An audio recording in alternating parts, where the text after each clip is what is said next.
Hello and welcome to this tutorial. We're going to be looking at TCP and two of its really great features, namely how it performs error recovery and ordered data.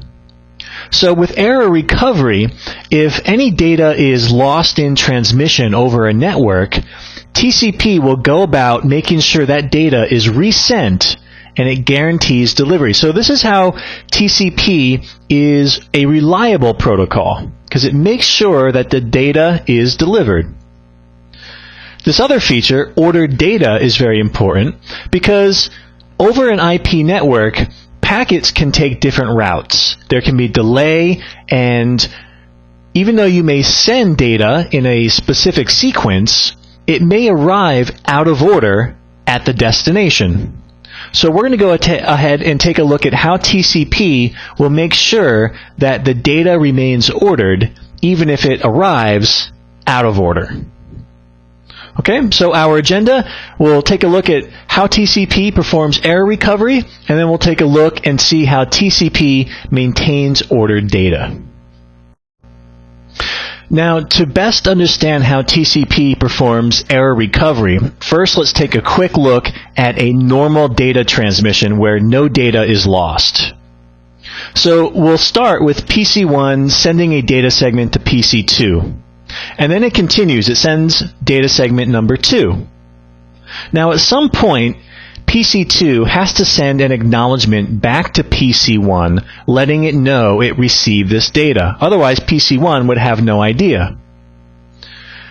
So here, PC2 sends an acknowledgement back to PC1, and this acknowledgement is called a forward acknowledgement.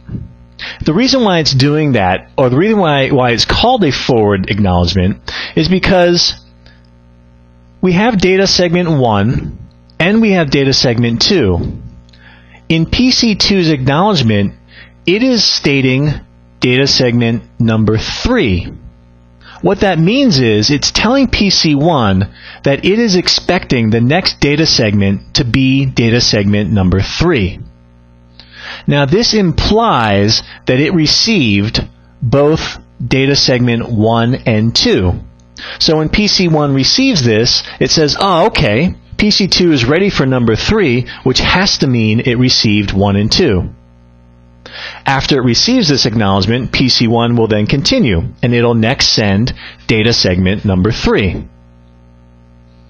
Okay, so this is a very basic example of how data is normally transmitted and how it's normally confirmed, how it's reliable without any sort of loss of data. Now let's go ahead and see what happens when data is actually lost in transmission. Let's start again with PC1 sending some data. So we have data segment number 1, 2, and 3. But let's say for our example, data segment number 2 is lost somewhere on the network. That segment was dropped. So when PC2 has to send an acknowledgement back now, here's what it'll look like. You might have expected it to say ACK number 4, but that would imply that PC2 received segments 1, 2, and 3. However, it did not because data segment number 2 was lost in transmission.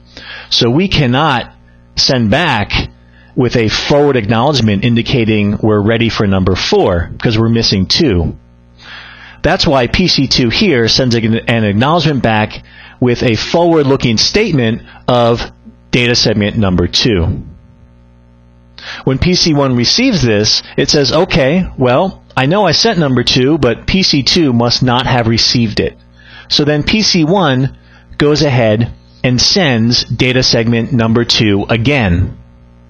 This time, PC2 does receive data segment number 2. And you'll remember, in the beginning, data segments 1 and 3 were successfully delivered to PC2. So now PC2 has 1, 2, and 3. So when it sends an acknowledgement back, now it says, okay, now my forward-looking acknowledgement is ready for data segment number 4 because it has received 1, 2, and 3. Okay, so that's how error recovery works with TCP. We have this forward-looking acknowledgement, and you can only confirm, you can only imply what you've already received by indicating what you're ready for next. Okay, so at this point, PC1 would be able to continue with the process and send data segment number 5, 6, 7, and so on and so forth. All right, so that is error recovery with TCP.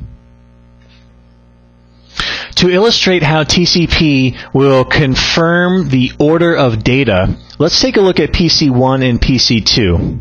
We'll begin by having PC1 send some data, 3 data segments, 1, 2, and 3, on the network with a destination of PC2.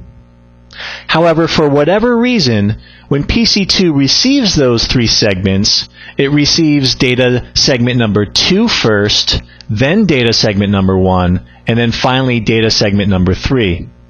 So the original order has been altered in transmission when the segments were sent over the network. Quite simply, TCP uses sequence numbers 1, 2, and 3 to enable it to reorder the data at the receiving side.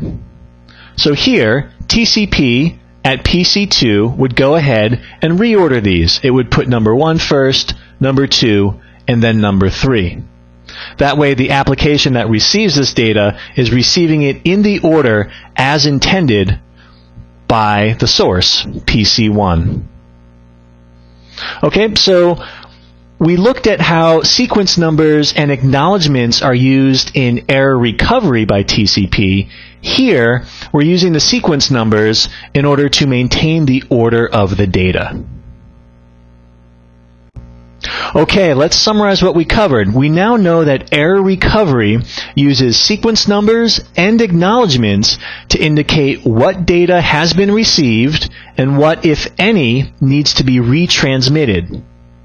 Now we took a look at the forward acknowledgement, and that simply is a mechanism used by TCP to indicate what data segment it is expecting to receive next. And by doing that, it implies it received everything up until that point.